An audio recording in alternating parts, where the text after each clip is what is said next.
Magandang gabi lahat mga Flangganation. Kamusta ulit kayo mga Flangganation? Kamusta ang gabi ninyo? Ito ako sa maghapon na paggugupit. Ito, nagpawala na naman ng stress. As usual mga Flangganation, ito ang aking stress reliever. Gumala at mag-vlog. Walang kuryente sa Hermosa, dito sa Orani, mga Flangganation meron na. Papunta ako ng Orani, Bataan. Galing ako ng Hermosa, mga Flangganation. Sa Hermosa, walang power kasi may ginagawang poste sa nagdaang bagyo. Dito sa Orani, kinuha ko ng video kasi dito may kuryente, mga Flangganation. Napakasaya sa Orani, nawiwili ako mga Flangganation. Sa inyo ba, sa kay gumagala o tumatambay sa gabi para mawala ang inyong stress reliever, mga Flangganation ko? O kumakain ba kayo sa labas kasama ang inyong pamilya, pakasaya, kung may pera kayong panggastos? Kasi ako mga Flangganation, wala akong pangkain sa labas. Ayan, pa-stroll lang kasama ang aking e-bike. Wala siyang gasolina. Friendly EcoZone. Ay, friendly ano pala, yung sa environment, ganon mga Flangganation. Tapos wala pa siyang 100 na ginagastos ko sa kuryente sa loob ng isang buwan. Diba mga Flangganation? Soon, makakabili rin ako ng magandang malayo-layo kong bibiyahin na e-bike, mga Flangganation. Pangarap ko lang at magkaroon ng sarili kong shop na gupitan, barber shop o salon sa labas, mga Flangganation.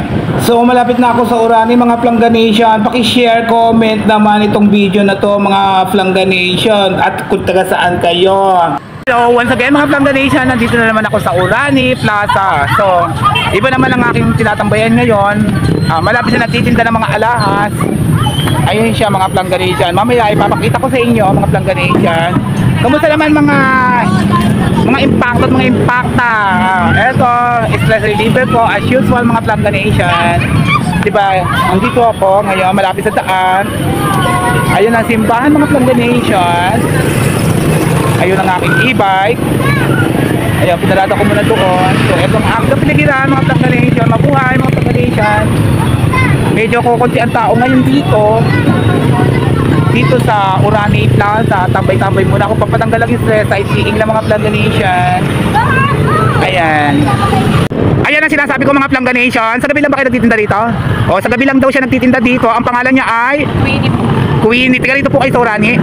O, kung mahilig kayo sa accessories, yung mga dalaga, mga binata, eto ikaw sa inyo na 150 isang pares. May mga kwintas din na panlalaki makakapal, mga accessories. Ayan, pinapakita ko ulit mga Flangganation. May mga nilipis din mga pambabae. At kung mahilig naman kayo sa pabango, nandiyan. Oh. Victoria's Secret. Oh, Victoria's Secret, original yan. Class A lang. Class A pala. Ano yan? Alcohol base or oil base? Alcohol base. Oh, alcohol base. Pero pwede na rin mga Flangganation kasi nakabili na rin akong ganyan sa TikTok. Magkano po yung ganyan? 200 po sa ganito. Oh, 200 daw yun? 250 po. Tsaka 250. Poison, 250 rin. Ayan, original yan. Wala kayo, no? Class A. Class A pala. Sorry, masyado akong ano. Eto naman yung mga... Bracelet po, 30 po. Oh, 30 pesos. 30 pesos. Miski ano po dyan na bracelet, 30 pesos. Magmula dito hanggang dito po. Ito po 50. May mga cross kasi nga. Malalaki. Ayan, 50 pesos na may mga cross. Dito, 30 pesos. Saan yung papaswerte dyan? Ay, wala pa po yung mga ganito. Oh, yung ganyan ang gusto ko, yung papaswerte. Ayan, magkano po yan? Pagka binenta po, 150. O, 150 yung papaswerte. Sana ganun ang gusto ko. So, 50 pesos yan, 30 pesos. Sa susunod daw mga Flangganation. Ayan, si Ate Queenie ninyo. Ilan taon na po kayo? 51. Oh, ayan. Halos magkasing edad na kami.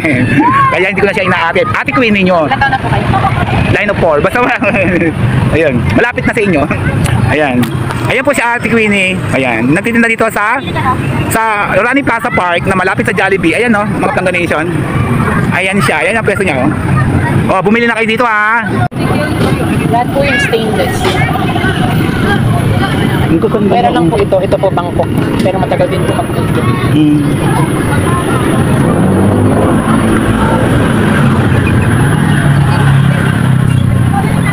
Yan, puro dito po yan.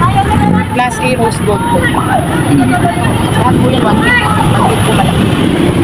Pero matagal na po mag-ito. Pero may mabibili mo sa TikTok. Ba? Mabibili mo rin sa TikTok, ha. Ito po parang pwede po yan maamoy sa takip. Ayan po si Ate. Ay.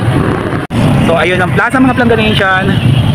Plaza simbahan ng Orani. Ayan, kung pagka nagugutom kayo, may Jollibee. Napaka-saya dito, kahit na ganito, kung araw-araw kayo, nagre-relax. Kapag na-stress kayo sa mga lugar ninyo, mga Plangga Nation, papasyal-pasyal din kayo. Ayun ang aking ipay ko, mga Plangga Nation. So, iyan ang kapaligiran natin. Ayan, si ate ay nagtitinda. Nasaan na si ate? Ay, na kanya tinitinda mga alahas. Dito siya nakapesto sa ting gabi. Ting gabi, alam ko, ting gabi siya nakapesto siya dito sa Orani Plaza Park. Kapag mahilig kayo sa mga sa mga alahas, kaya lang hindi siya tunay. Mga pan-display ganon, sa katawan, accessories, ayun, pagka may lakad kayo, pwede nyo isuot. Kahit na ma-hold up kayo, hindi kayo lugi. Kasi mura lang, 150 lang daw siya. Meron din pabango. Ayan, mga Plangga Nation. O, ito ko mga Plangga Nation, pauwi na ako. Mga Plangga Nation. Babus na pa nga Plangga Nation, ah. Babus.